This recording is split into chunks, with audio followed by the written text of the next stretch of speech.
In my previous video, where I discussed how journalists linked to the Russian pro-religious organization Ratsirs use covert influence techniques in their publications to create lone wolves programmed to go and kill politicians, caused quite a stir and surprised many people. But let me ask you, why are you surprised? Excuse me? But who still doesn't realize that a number of media outlets deliberately manipulate our minds? Who doesn't see that? While there are adequate, normal media simply reporting on events, there are others, really crazy ones, that distort reality and infect people with the poison of hatred and aggression, sowing fear and division in society. Well, in fact, they aren't crazy. They make us crazy. By bombarding us with streams of lies, disinformation, and negativity, they create a toxic informational environment that literally poisons our psyche. After watching the news, people experience skyrocketing stress and anxiety. They even develop heart and nervous system problems. It's impossible to remain mentally healthy and balanced while immersed in such an environment for a long time. And who hasn't felt this personally? So, these aggressive, crazy media that pit people against one another and destroy everything in their path can only be described as anti-human. Such media are saturated with manipulation techniques as clearly demonstrated by the results of their work. Their methods go beyond mere unprofessionalism. They constitute deliberate psychological programming. Who doesn't see that? Only those who are so deeply coded by those media that they perceive the hatred being spread as normal. Those people who lost their ability to critically assess information, verify it on their own, double-check it, seek evidence, and consider alternative perspectives. Such people become suggestible and easily controlled. And it is precisely from this group of manipulated individuals that so-called lone wolves are recruited. People who, under the influence of media manipulation, commit attacks on politicians. These are not isolated incidents. They represent the outcome of carefully orchestrated, covert informational and psychological operations designed to remotely condition individuals to commit crimes. The example I gave of the assassination attempt on Slovak Prime Minister Robert Fico is just the tip of the iceberg. There are actually many similar cases, but the problem is that such incidents are treated as isolated tragic events in various countries, with no attention paid to the strikingly similar circumstances and patterns that clearly point to a link between those events and the distinctive style of a single orchestrator.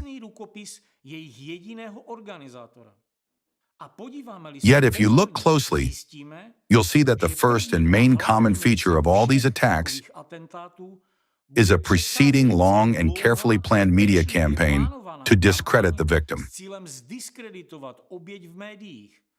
Moreover, those campaigns involve anti-cult or dehumanizing Nazi rhetoric and a wide spectrum of manipulative techniques, ranging from the primitive to sophisticated methods of covert behavioral coding.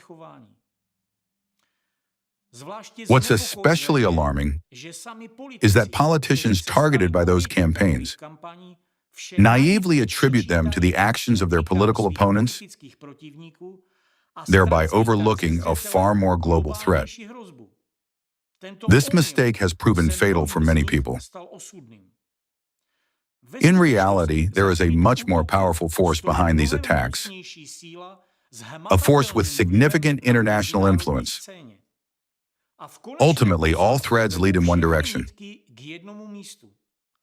the Russian pro-religious organization Ratsirs and its leader, Alexander Dvorkin.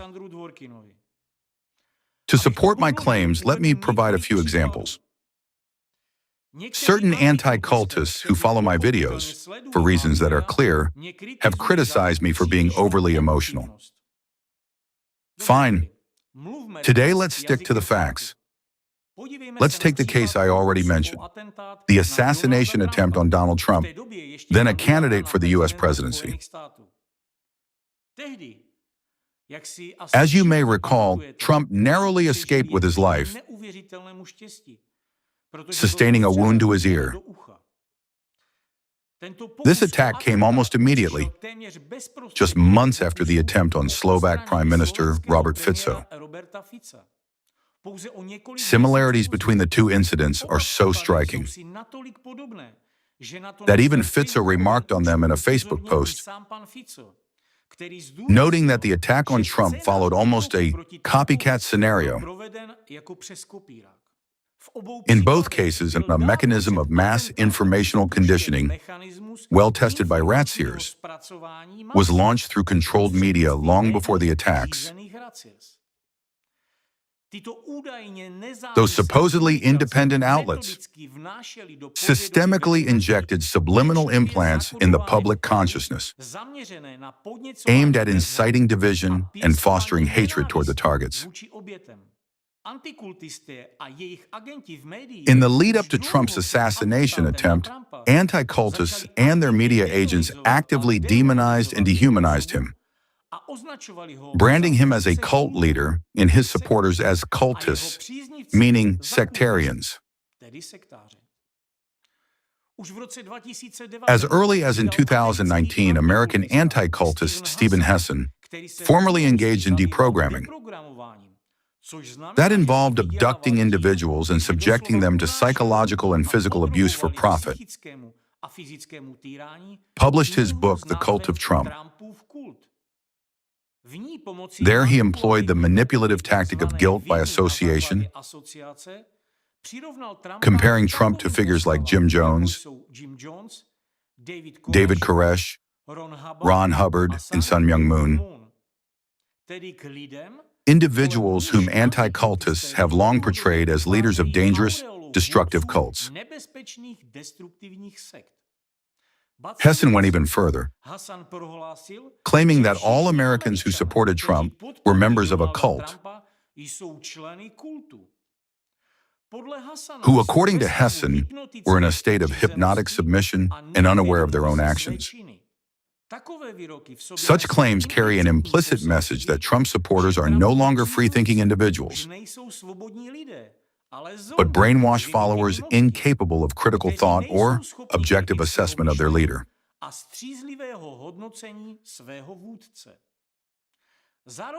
Moreover, Hesson portrayed Trump as a narcissistic leader who cared about no one but himself. To make it clear for you, this wasn't just another book about Trump by an obscure author. At some point, the anti-cult narratives propagated by Hesson and other anti-cultists were picked up and actively promoted by leading American media outlets, like the New York Times, the Washington Post, and others. Moreover, Hesson, the author of The Cult of Trump, suddenly became a sought-after guest on major American TV channels. There he confidently and persistently spread key dehumanizing narratives about Trump and his supporters. Somehow, Hesson even managed to appear on CNN as an expert, openly advocating for the forced deprogramming of American citizens. He suggested that worldviews of Americans need to be forcibly altered because, as he claims, Donald Trump has already negatively influenced the entire nation. And the fact is that all of America needs deprogramming because Donald Trump has negatively influenced all of us. If we dig just a little bit deeper and look at the facts that are in plain sight, it becomes clear that anti-cultist Steve Hesson is not only connected to other anti-cultists in the USA, but also in Europe and Russia.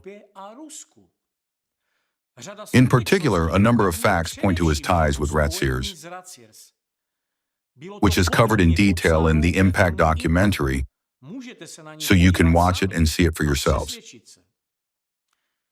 Now tell me, how is it possible for one anti-cultist to exert such significant influence without substantial backing and solid funding from someone highly interested in propagating the demonizing narratives about Trump to the masses? Clearly, such a sustained, targeted campaign must be supported by a powerful third party. And here's another question. If this rhetoric is harmless, why is so much effort being made to amplify narratives on major media platforms about Trump's supposed cultishness? The goal is obvious: to foster a negative perception of Trump and his supporters within American society, portraying them as a threat and subhumans. That must be eliminated. This type of dehumanizing rhetoric was widely used by the Nazis against the Jewish population in the past, ultimately leading to a horrific genocide and the deaths of millions of innocent people. This kind of rhetoric inevitably results in violence against a labeled victim, which is perceived as justified and acceptable by those infected with the virus of hate. Don't you see clear parallels? And this is just referencing the Nazi manipulation techniques, directly adopted by anti-cultists from Nazi ideologists, like Walter Koenig. Add to this more advanced methods of behavior programming, employed by modern ideologists from raciers and their agents, and it becomes apparent that the assassination attempt on Trump was a predictable outcome of such a demonizing media campaign. In this case, as part of their global strategy, to methodically destabilize the United States from within, ideologists from raciers found it more advantageous. If Trump did not become a president, why? Because despite all his controversies, Trump represents an uncontrollable variable in their meticulously calculated plan. Especially given that Trump, a staunch proponent of genuine democracy, became a victim of their manipulative technologies himself.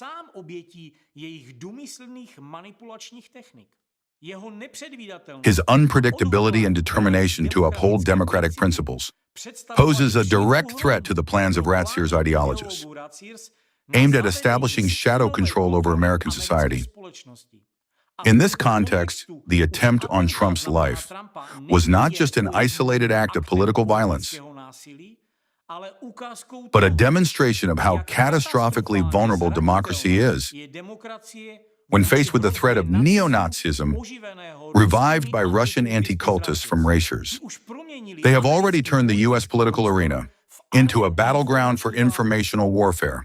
Under the guise of advocating free speech, they are systematically destroying foundations of democracy, sowing chaos, and deepening divisions among Americans. Do you think the facts I presented are mere coincidences? Then let's look at another example: the assassination of former Japanese Prime Minister Shinzo Abe in 2022. Let me remind for those who are unfamiliar with these events that Abe was killed by a lone gunman, a term favored by anti-cultists. The shooter later justified his actions by claiming hatred for the former prime minister due to his alleged support for the Unification Church, also known as the Moonies. However, actual facts debunk these accusations. In reality, Abe had only sent video messages to 2 events hosted by an organization legally independent from the Moonies, but connected to them through common founders. Moreover, Abe was merely one among many global leaders who sent records of their speeches to the events of this organization, including Donald Trump. This highlights a standard practice of diplomatic engagement. It is obvious that the shooter's bias against the Moonies and anything associated with them was preconditioned by the influence of anti-cult propaganda which was actively disseminated by Japanese anti-cultists. A local anti-cult organization that emerged in the 1980s is part of a global anti-cult network, closely collaborating with American and Spanish anti-cultists. Most notably, they have ongoing cooperation with the French anti-cult organization FECRIS, that operates under the direct influence of Russia's Red Sears. On top of that, Abe's assassin harbored deep hatred for the Moonies because they allegedly bankrupted his mother, who had made significant donations to the organization. However, she made donations back in 2002, yet he decided to act 2 decades later. Why? What explains such a delayed reaction? And why did he aim his hatred specifically at a prominent politician? Let's carefully analyze the shooter's actions, and you will see clear signs of remote programming of his consciousness. According to media reports, the attacker had previously test-fired his weapon at the former Unification Church building. Later, he told the police that he had initially intended to kill the church leader, possibly Mrs. Moon herself, but since it was technically difficult, he instead killed Abe, who turned out to have no connection to the church. Now tell me, does this kind of approach to selecting a target look like a conscious, deliberate action? No. This kind of behavior is a result of remote programming.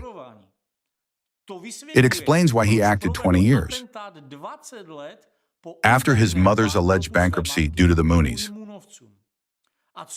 What is really striking is that the day before the assassination, the shooter actively engaged on social media with other Unification Church haters, who were also involved in anti-cult propaganda.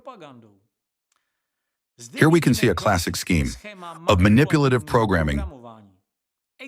The shooter's existing personal grudge served as an entry point for professional manipulators if his deed were solely motivated by the shooter's personal desire for revenge.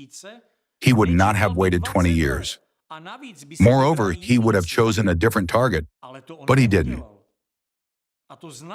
This indicates the involvement of an external influence, someone who skillfully nurtured and amplified his hatred, using covert techniques of psychological conditioning, which ultimately transformed an ordinary man into a lone wolf with a clearly assigned target. The proof of manipulation lies in the very mechanics of what happened. It wasn't a spontaneous act of revenge, but the result of a carefully planned operation to program his subconsciousness. The shooter's predisposition and personal trauma were merely convenient entry points for manipulators who specialize in turning individuals into killers. The same manipulators later glorify such shooters, creating new images for further covert impact, as seen in cases like Columbine and similar incidents. The involvement of anti-cultists in Abe's assassination is further evidenced by subsequent developments. After Shinzo Abe's murder, mass media launched an unprecedentedly aggressive and cynical campaign against the Unification Church. Instead of condemning the killer or investigating the role of anti-cult propaganda in his radicalization, certain media outlets affiliated with anti-cultists began blaming the Unification Church itself, alleging that it bore responsibility for the crime.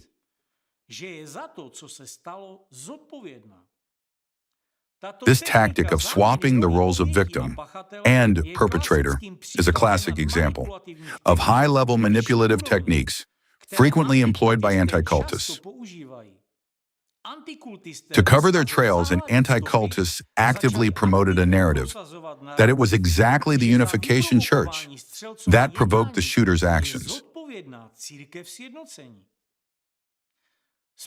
Through their controlled media outlets, they created a distorted reality where the victim became the ultimate perpetrator and an evil entity. Using the chaos they themselves had created, anti-cultists started lobbying for new laws and advocating for the establishment of an organization, similar to UNADFI, a French anti-cult entity that receives state funding, allegedly to support victims of cults. As a result of this orchestrated campaign, the Japanese government enacted new laws against so-called cults, directly affecting the Unification Church. The victims of this manipulative anti-cult campaign were innocent church members and their families who faced a wave of threats, violence, and hatred fueled by the media. Members of the Unification Church, including children, faced widespread harassment, death threats, persecution, and bullying at schools and workplaces. Often threatening phone calls began with phrases like, "I saw it on the news," or "I heard it on TV," vividly illustrating how hate-filled media rhetoric initiated by anti-cultists incites violence. Those individuals, professionally manipulated into believing that the media doesn't lie, genuinely thought they had a right to commit acts of violence.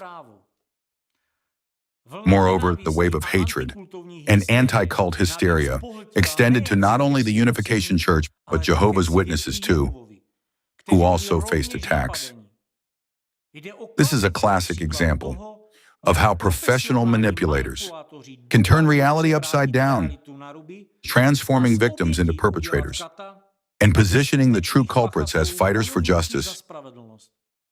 The informational and psychological operation carried out by Japanese anti-cultists, linked to Fekris and correspondingly to rat's ears, resulted in radicalization of society, driven by disinformation and manipulation. Shinzo Abe's murder fractured Japanese society so quickly and deeply that even his funeral was accompanied by mass protests. This is how the network of rat seers ideologists operates, who under the guise of anti-cult activity aim to destabilize nations, deepen societal divisions, polarize society, and sow chaos. There are numerous similar cases of political assassination attempts and murders. When someone seeks psychological help, acknowledging that something's wrong with them, but then commits an act of violence against a politician the next day, it's a clear indication that this person was subjected to behavioral programming and subconscious conditioning. When an armed individual aimlessly wanders through a city, but ends up precisely where a well-known politician is, and murders them, that's another sign of such coding. When shooters justify their actions with claims of hatred towards politicians, blaming them for all their problems, these are also indicators of coding. And the list can go on. Actually, the behavior of many attackers exhibited characteristic features of post-hypnotic suggestion, particularly a narrowed, tunnel-like state of consciousness. They are not mere schizophrenics. Those individuals were initially mentally healthy, but were subjected to intensive psychological influence, leading them to carry out commands implanted in their subconsciousness by manipulators. Psychologists and psychiatrists may claim such methods are impossible, arguing that it's impossible to remotely compel someone to commit murder. However, they say this out of fear that someone will expose these techniques and start manipulating others. But as long as such specialists, who supposedly care about citizen safety, deny this phenomenon, rat seers agents successfully continue to remotely guide people. Like missiles towards a target, and assassination attempts persist. So what kind of safety can we talk about? Put anyone in a hypnotic state, Give them a weapon and give a command, and they will carry it out. This is known to any professional familiar with hypnosis and suggestion techniques. There is a belief that if a person has well-developed critical thinking, they are not susceptible to hypnosis, suggestion, or similar manipulations. However, in the case of remote programming, critical thinking is of no help because those methods bypass the critical barrier of consciousness, directly influencing a person's subconsciousness. Moreover, inducing a trance state in a person is not a difficult process, particularly when special methods of influence are applied. Anyone familiar with this field will confirm that what I'm saying is absolutely feasible. So why is the obvious still being denied? For what purpose? To allow someone to continue their dirty deeds? I now address psychologists and psychiatrists, especially those who are into this topic, or may have even conducted experiments on remote suggestion. Please confirm, do such methods exist or not? Is it possible to remotely program a person to carry out a specific action or not? The problem is that no one has yet conducted a comparative analysis of similar attempts on politicians, where the so-called lone wolves were involved. No one is studying where this hatred came from or who cultivated it. Countries are different. Languages and political situations are different. But manipulation methods used by the media are always the same, and the result is always the same: destabilization of society, division, polarization, and ultimately, generation of controlled chaos, which benefits organizers of such attacks. The same patterns appear everywhere, always beginning with a discrediting campaign in mass media. Yes, allegedly opposition-aligned outlets or political opponents of the victims may be involved in this process. But who stands behind these opponents? And why do the informational terror attacks, using dehumanizing anti-cult rhetoric, escalate to such a level? If you follow the threads in every case, you will find the same key players and manipulators behind the informational and psychological operations. Moreover, mass media and their individual representatives will be invariably connected both to one another and to those manipulators.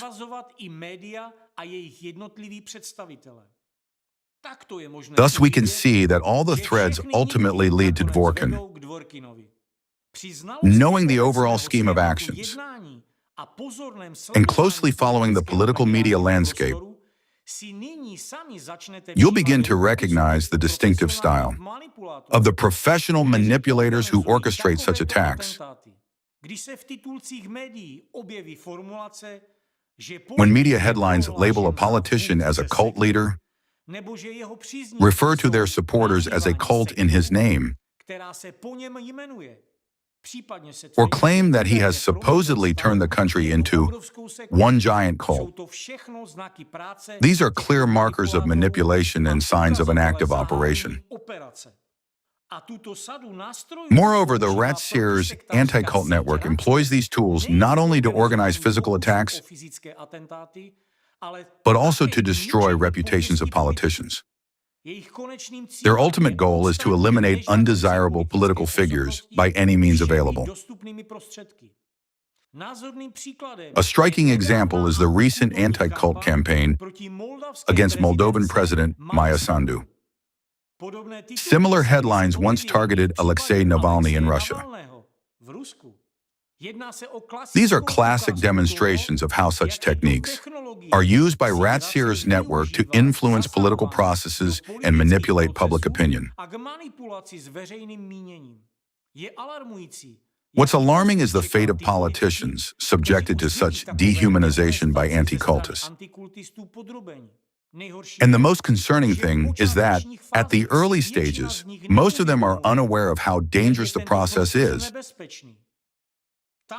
Because where today there are only insulting labels, tomorrow there will be persecution, and the day after tomorrow there will be physical violence. It's also important to note that Ratsir's agents adapt their rhetoric to local contexts.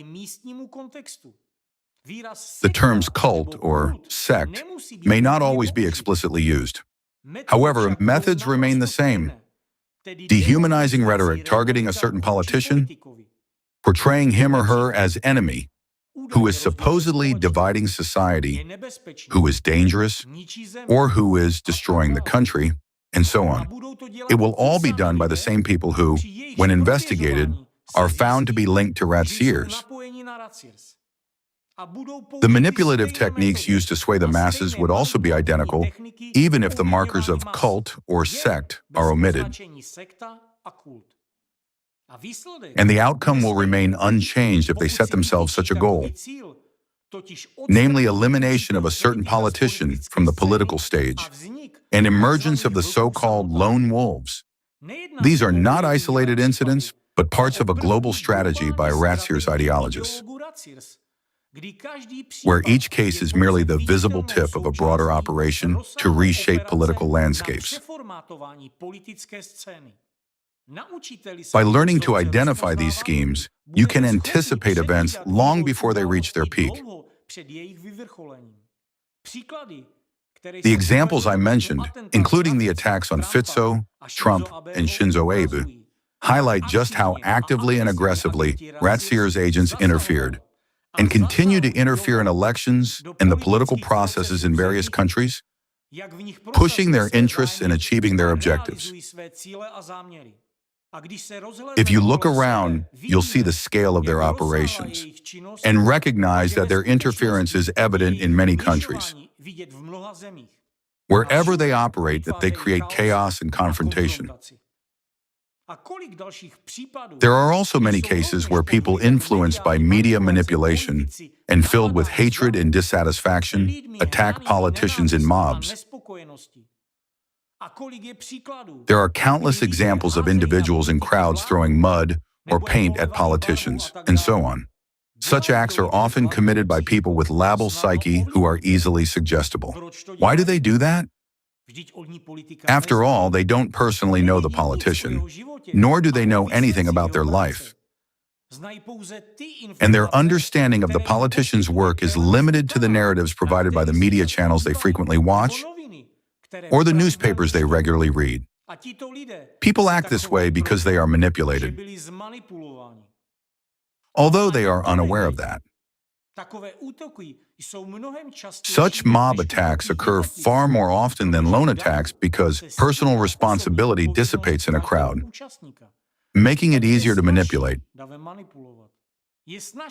A crowd can be more easily incited, infected with hatred, and directed towards aggression as desired by the manipulator against a specific political figure. While orchestrating individual attacks is technically more complex, these methods are also being refined, for instance, through school shootings and mass shootings.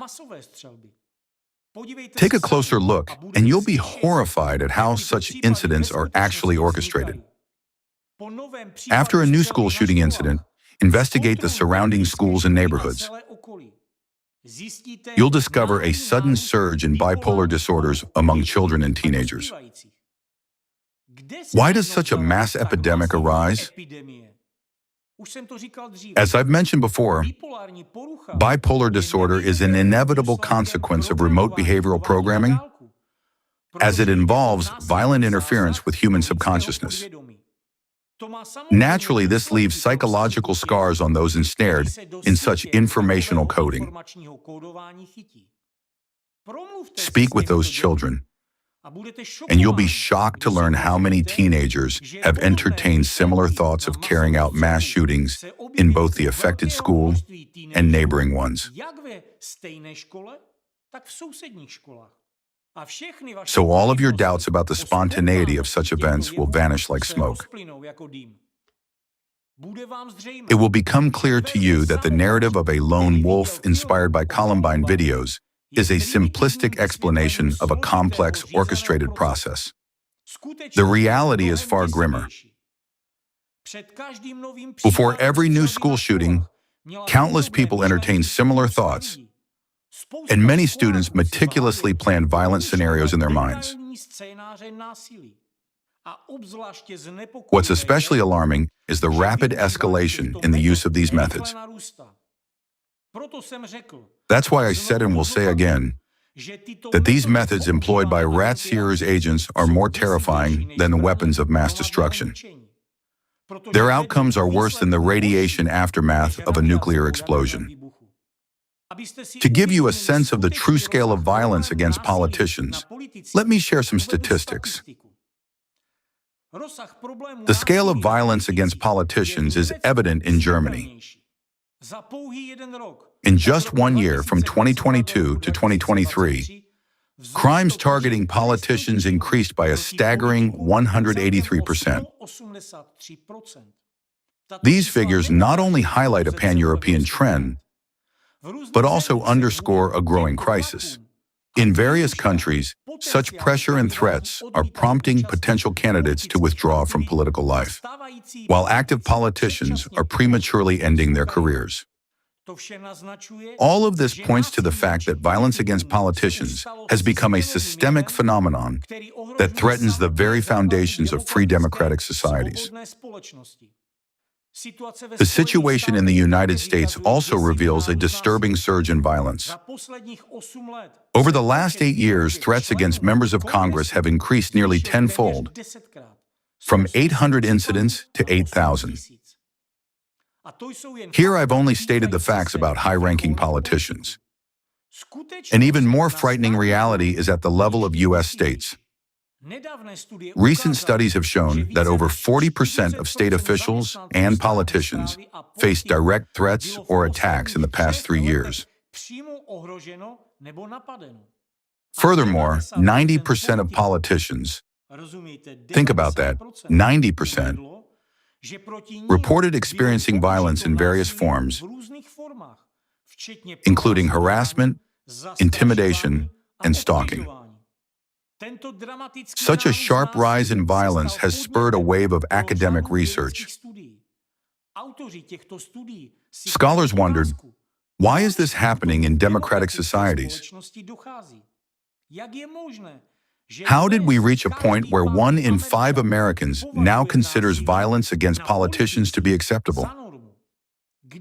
When did we cross the horrifying line where violence shifted from being taboo to becoming a legitimate option? Some researchers argue that present-day violence against politicians is fundamentally different from what we saw in the past. They claim that radicalization now often happens online. Criminals are turned into extremists through internet communication. In other words, a person can sit alone at home, but through the screen of their computer, they can be manipulated into a state where they are willing to commit acts of violence. Other researchers point to the emergence of groups that intentionally foster societal chaos as the root cause of this rising violence. Why do those groups specifically target politicians? According to experts, politicians symbolize order and stability in society, and that's what extremists seek to dismantle. Thus, their goal isn't merely to attack individuals, but to provoke unrest and collapse of the system as a whole. Doesn't the description of these extremist groups remind you of anyone? It is worth noting that overall, the aforesaid studies accurately describe the situation, but fail to answer the main question. Who is really behind that? And why is it all being done? Researchers often limit their focus to their own countries, which prevents them from seeing the true cause. They are like blind men touching parts of an elephant and unable to perceive the whole animal. Meanwhile, the situation is crystal clear. Look at the nature of the attacks on politicians. Those are not random acts by deranged loners, but part of a meticulously organized campaign. The same methods, interconnected perpetrators, and always the presence of rat-seers agents behind them. The goal of such surges of violence is obvious: to polarize society and trigger conflict. That is why the violently targeted politicians are not chosen randomly. An attack on one of them creates a prolonged resonance in society, much like a ringing bell. The strategy of anti-cultists, this very third force, is simple. The more frequently the bell tolls, the more people gather to its ringing. An attack on one politician, then another attack on another politician, and now two groups of people gather who support different politicians and are burning with hatred towards each other. They stand face to face and are ready to destroy each other because they've already been indoctrinated by various subconscious manipulations that society is divided into friends and foes. In such a situation, all it takes is a little push to provoke a conflict. Only a blind man cannot see that. The growing number of attacks on politicians is due to the fact that those groups controlled by race-seers agents are gaining power, increasing the number of agents and approaching their main goal: to create a huge discord in society, which can eventually lead to armed conflict. Selection of individual politicians as targets is never coincidental. The higher the potential of a politician to unite a fractured society, the more likely they are to find themselves in the crosshairs. That's no coincidence. It's a strategy. Any leader capable of restoring national unity automatically becomes a target.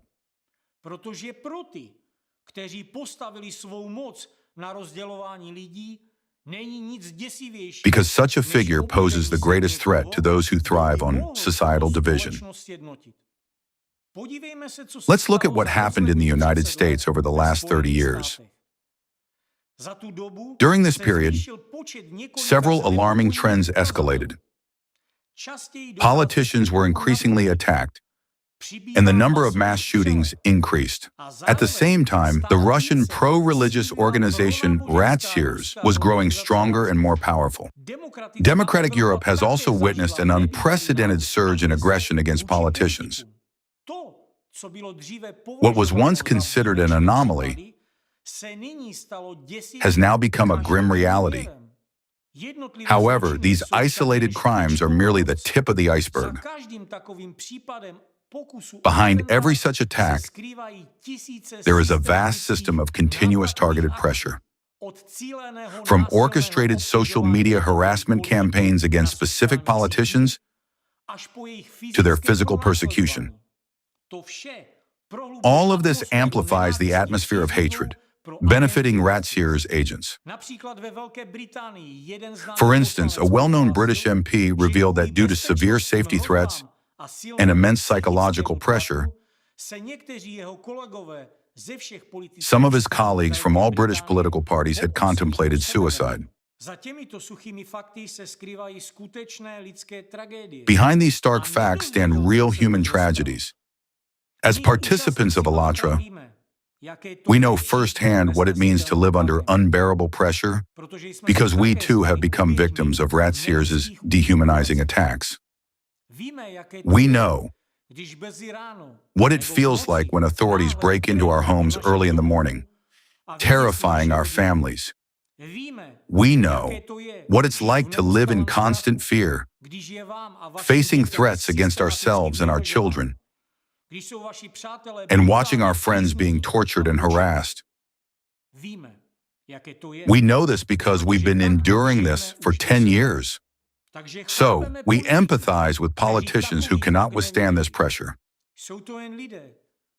They are merely individuals trying to work honestly for their countries. Yet all they get in return are threats, attacks on their families, and a life of perpetual fear. It's an insurmountable burden. The UK example highlights another critical point.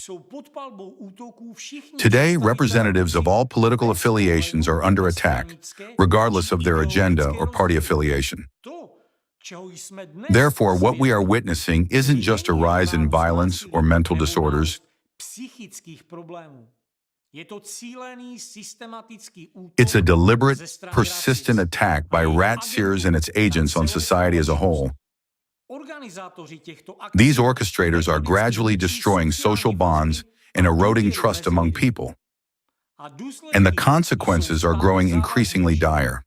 The shadow third force employs techniques of manipulation over mass consciousness to create the chaos we currently witness as it dominates global politics and economics. The threat isn't limited to the well-being of individual citizens. The very existence of a unified democratic society is at risk.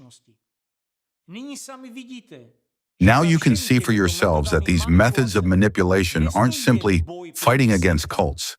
Anti-cultism is merely a facade, a cover for the true objectives of a globally coordinated rat seers agent network. I would also like to comment on another point. Ever since the truth began to come to light, some rat seers agents started masking their fear with public bravado,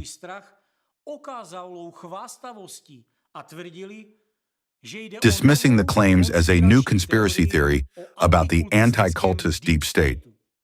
But let's pose a few simple questions, the answers to which should be obvious to anyone who's able to think logically. How else can you explain the fact that the same rhetoric and strategy for eliminating politicians are used across different countries? Why are the same methods applied?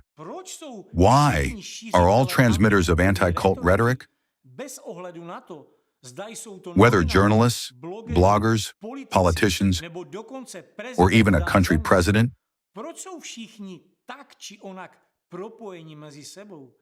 interconnected and ultimately linked to rat seers? Why do journalists, who are in non-stop conflict with existing authorities and who label politicians as sectarians,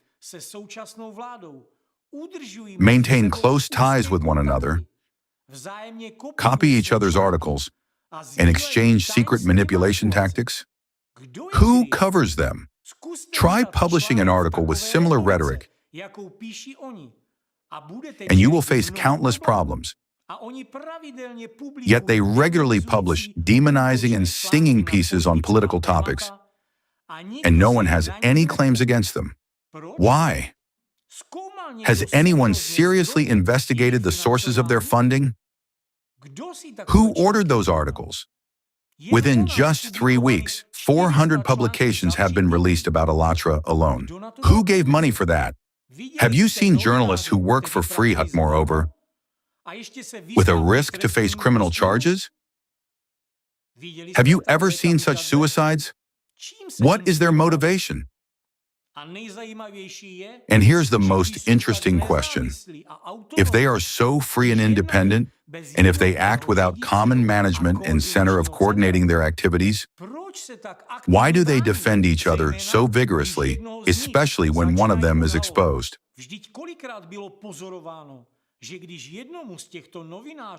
After all, we observed it so many times that when one of those journalists is threatened with exposure or criminal prosecution, the entire network, all those who regularly transmit anti-cult rhetoric and use Nazi methods of manipulation, instantly become active and start yelling about oppression of freedom of speech.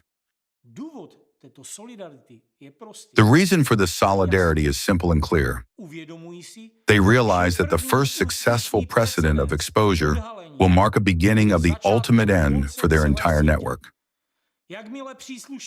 As soon as relevant authorities uncover the activities of one link in the chain, they will inevitably start checking all the others. That is why they are so desperate in their attempts to protect each other. It's a matter of survival, while their hysterical reaction to denunciation of their action scheme is the best proof that we have hit the nail on the head. What I'm saying is not a conspiracy theory. It is simply logic and a call for a clear and honest examination of the situation. It won't be difficult for competent authorities to verify this, and it's the primary thing that needs to be done right now.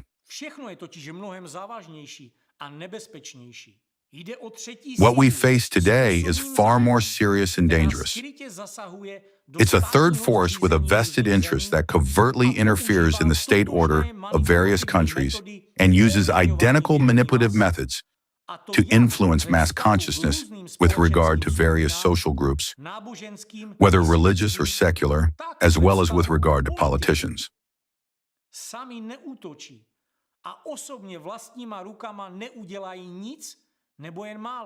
They don't strike directly, but manipulate others to attack and kill. They turn people into weapons and then direct them like missiles at targets.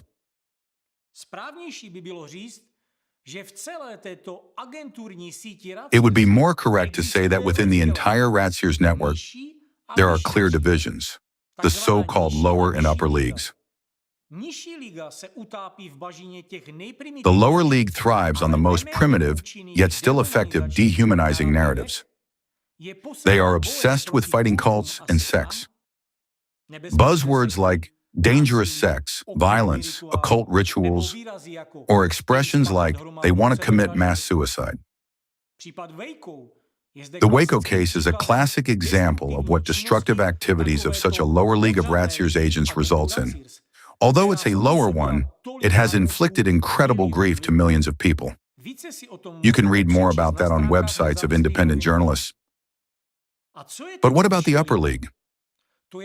That's exactly where their global ambitions are. They attack politicians, skillfully and artfully build discrediting campaigns against them, stigmatize and dehumanize them. They use similar but slightly modified rhetoric, as in the case of those groups they brand as sex and cults, and masterfully implant a negative image of a specific politician into the minds of the masses, forcing people to think the way Ratseers agents want them to think. The only people who do not succumb are those who retain critical thinking and, as sane individuals, have a natural reaction like, "Who on earth would believe that?" However, a certain part of people with a label psyche, who have already been puzzle-coded and brainwashed by anti-cultists, will believe it. And they don't need much more than that. It's a tiny percentage, but it creates such a stir that it splits society. Thus, when a politician is successfully dehumanized in the eyes of the public and his authority is undermined, the lower league gets involved and starts howling like a pack of street dogs.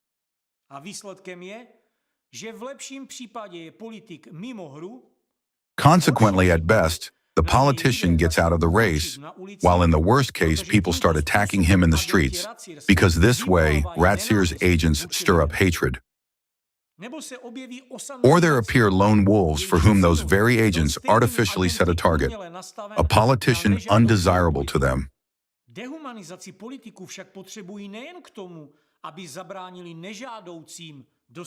aim to dehumanize politicians not only in order to block certain individuals from coming to power, who might obstruct their goals, but also to recruit new agents among them, using those recruits for introducing laws that undermine the country's democratic system. Ratseers and the whole network under its control not only interfere in elections in various countries, influence politicians and their rhetoric, but also can create riots and discords, influencing consciousness of the masses. Politicians are forced to follow their lead in order to maintain their status and power. This is how the allegedly anti-sectarian and anti-cult laws are pushed through, which Ratseers' accomplices cover in the wrapper of protecting society from threat. Meanwhile, under the allegedly plausible pretext, people are actually deprived of their legal democratic rights, and the very essence of democracy is gradually collapsing. Look what results they have already achieved in various countries. We've already seen what their activities caused in Ukraine. Right now, we are witnessing how the same forces are purposefully fomenting confrontation between Christianity and Islam. Again, in the shadows of these events, we find the same actors, closely linked to each other. Even in China, they managed to force the Communist Party to go against its own people. They instilled fear in them and made the government start destroying its own nation. And look what the activities of those manipulators have already caused in Russia. You might have a question. What does Russia have to do with that? If the ideological center of this international network of agents is in Russia, it is logical to assume that they should act in its interests. Yet how can you explain that politicians with the so-called pro-Russian vector also become their targets? Like Fico, for example.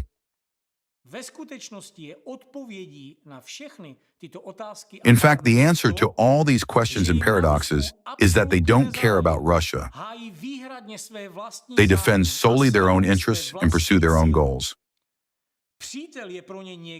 Friend for them is someone who is on their side and fulfills their assignments, and for as long as he or she remains convenient. As soon as the alleged friend becomes inconvenient, they say they don't know them and get rid of them. Rat Sears has no motherland, just as their main leader Dworkin hasn't. It may look ridiculous that after 15 years of living in the US, he settled in Russia to start the revival of Nazism from there. But in reality, this is the genius of Dworkin, because if we step back and look at it on a larger scale, the unfoldment of such a global scheme for establishing worldwide totalitarianism will be less noticeable in the country that suffered the most from Nazism and is proud of its victory over this universal evil.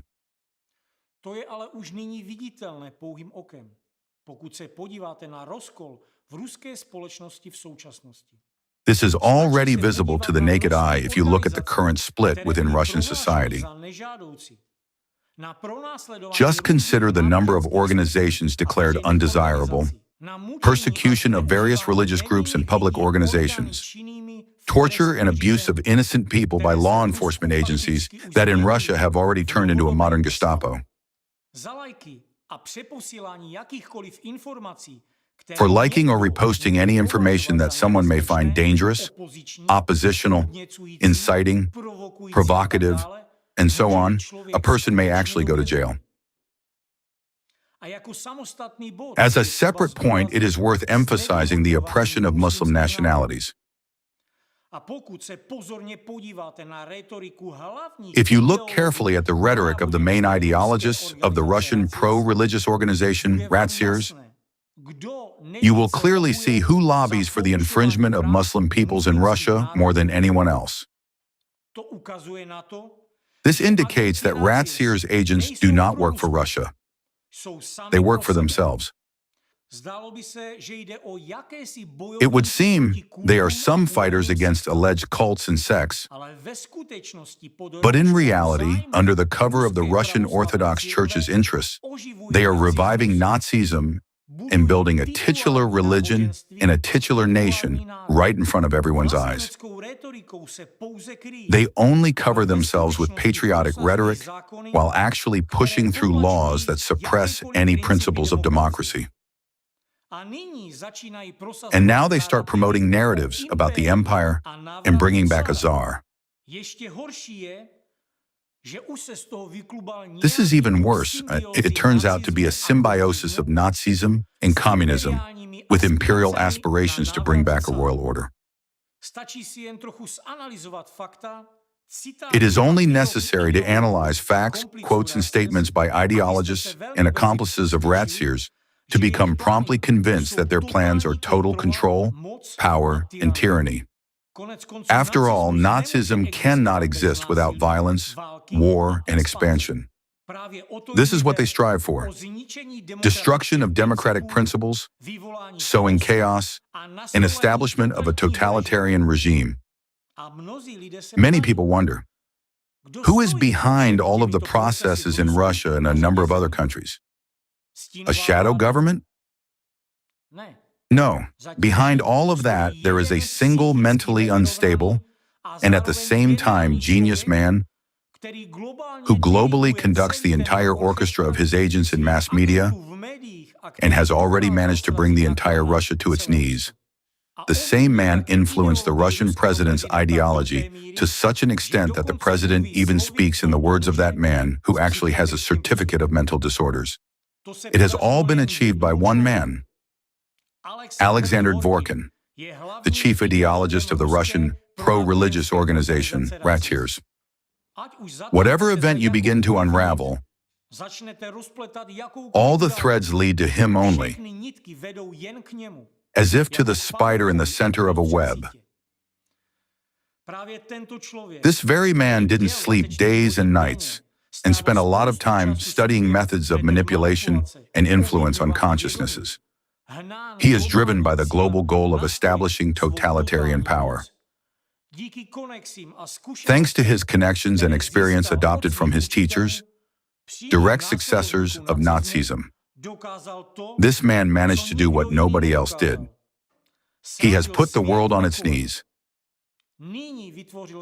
Now he has formed his own shadow army that is bullying billions of people and is gradually destroying the world. But tell me, why have the 30-year destructive activities of this international network of agents not yet been revealed? After all, in different countries, there have been so many warnings about Dvorkin and his agents by various public figures, scientists, and human rights organizations.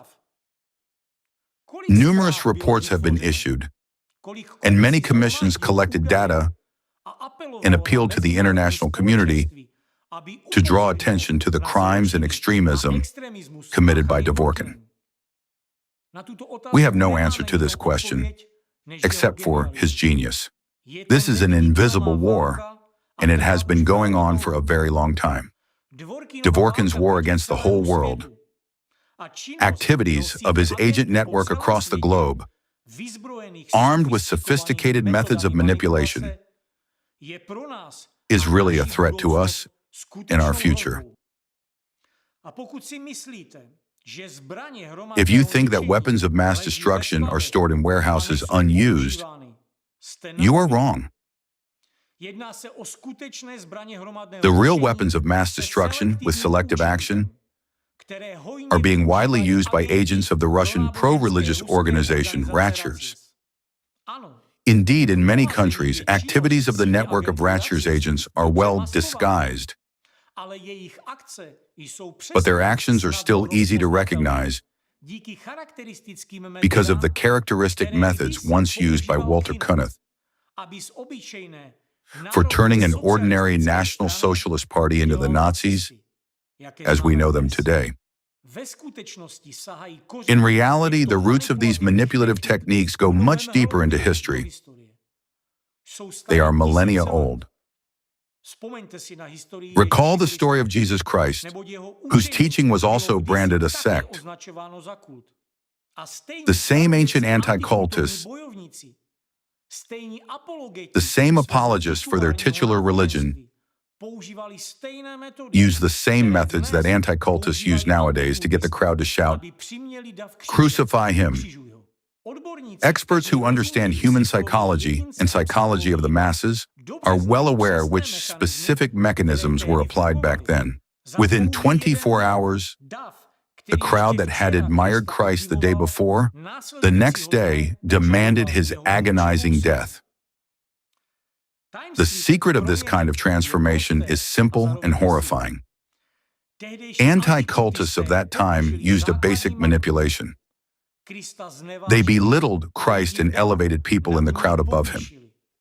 That's all. It all boils down to the same ideology of superiority that creates the ground and justification for individual murders and mass extermination of people. And it all starts with just one person who becomes convinced of his superiority over the dehumanized others. The truth is that every individual harbors the potential to become a Nazi or a communist. It is only sanity that keeps us on the path of democratic values. It is precisely through critical thinking that we can restore freedom, democracy, and fundamental human rights. Therefore, you should ponder it over. If you have aggressive reactions to certain media headlines, spontaneous mood swings, panic attacks, or a sense of superiority over others, all these are the signs of bipolar disorder. This means you're already caught in their web. These are signs that the program instilled in you through various manipulative techniques is not being executed. If the program of destruction is not carried out externally, meaning you're not acting on what was implanted, it begins to turn inwards, destroying you from within. Therefore, the only way to break this vicious circle is to realize what is happening in order to free yourself from imposed destructive programs and to regain control over your mind. And now I would like to appeal to all people involved in the legal field, human rights defenders, and psychology experts. Please look and critically examine all the facts I have given in this video and in the previous 2 videos. This is indeed a revival of Nazism in a hidden form. Whether it's a threat or not, let law enforcement agencies and lawyers evaluate. We cannot assume such functions. We only state the facts. We are interested parties and may have a biased opinion on the penalties and articles to be applied.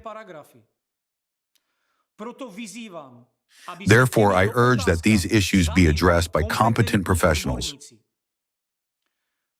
If you are concerned about your own future and the future of your children, if you are concerned about the future of democracy, study this thoroughly. Because as professionals in your fields, you can put up a worthy resistance to that. No one else will. Can't you see that this is a dangerous, highly coordinated network of agents actively destroying humankind? Just look at the fate of the groups they target. Take Jehovah's Witnesses. They were persecuted by the Nazis and communists, and now they are being persecuted in modern Russia by the same methodology. What is so terrible about those people? The fact that they do not violate laws? That they are peace-loving and profess the principle, if one strikes you on the right cheek, offer him the left? Those who are familiar with them know what I'm talking about. These people are harmless. They are hardworking and honest, but they are persecuted in order to intimidate the rest of the population. To make people afraid that if they disobey the regime, they will be treated the same as Jehovah's Witnesses. It works the same way as any terrorist attack. It is directed not so much at the victim as against those who are watching.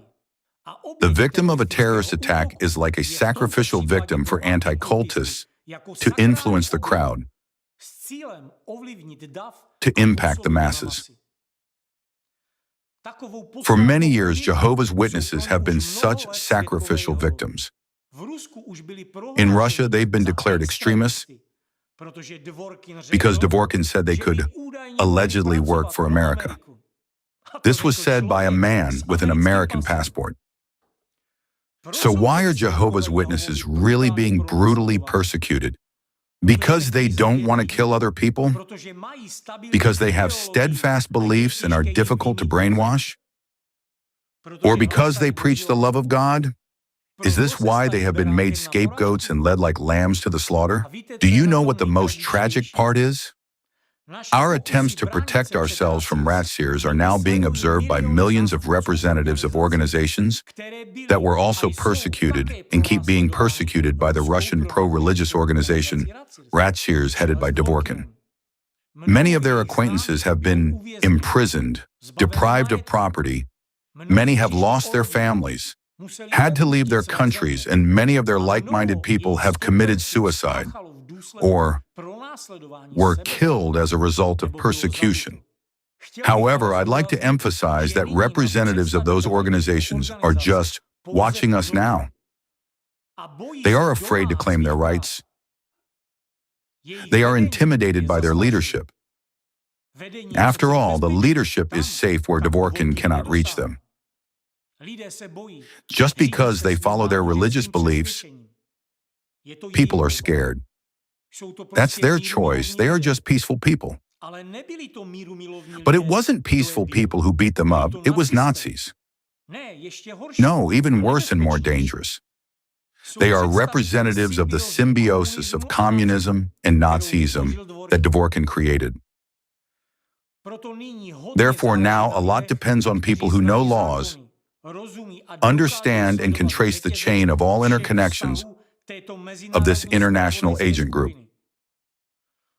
If you need materials, contact us. We will send you everything and help to understand where and what kind of facts can be found. Look and evaluate critically. These are real facts, real interconnections and offenses which the agents of this single international network of rat seers committed in huge numbers. And answer the question for yourselves. What is this phenomenon, and what should humanity do about it? Leave it as it is? Or can we actually do something? You have to understand that your actions determine not only your own future, but also the future of millions of other people. Those who remain silent, being scared to stand up for themselves after enduring persecution and mistreatment. Yes, they may seem cowardly, but we don't blame them. We know they have endured the same struggles we have. Alatra and our volunteers have been attacked, harassed, and subjected to criminal charges. We've been through this and continue to face it. So we understand why other victims of bullying by the Russian pro-religious organization rat seers are afraid to speak out. But if they do not stand up for themselves, who else will defend them except you, lawyers and human rights advocates? Now I appeal to everyone. If you do not want Nazism to spread, if you support democratic values and want a future where you and your children would live in freedom, share this video and my other videos. This concerns you too. It's your life. Remember, Germans were silent and eventually became Nazis. Do you think the outcome in this case will be any better? It won't. Analyze the situation for yourselves and don't be silent. As for me, I will continue to speak out about the methods of psychological influence and the other tools used by agents of the Russian pro-religious organization rat seers. My goal is to help restore your ability to think critically so you can make informed decisions about how to live. I don't want you to become zombies or lone wolves under their control, forced to harm others, or ruin the lives of your loved ones just because a deranged extremist from Moscow wants that. So let's preserve our sanity, regain critical thinking, and not allow ourselves to be manipulated.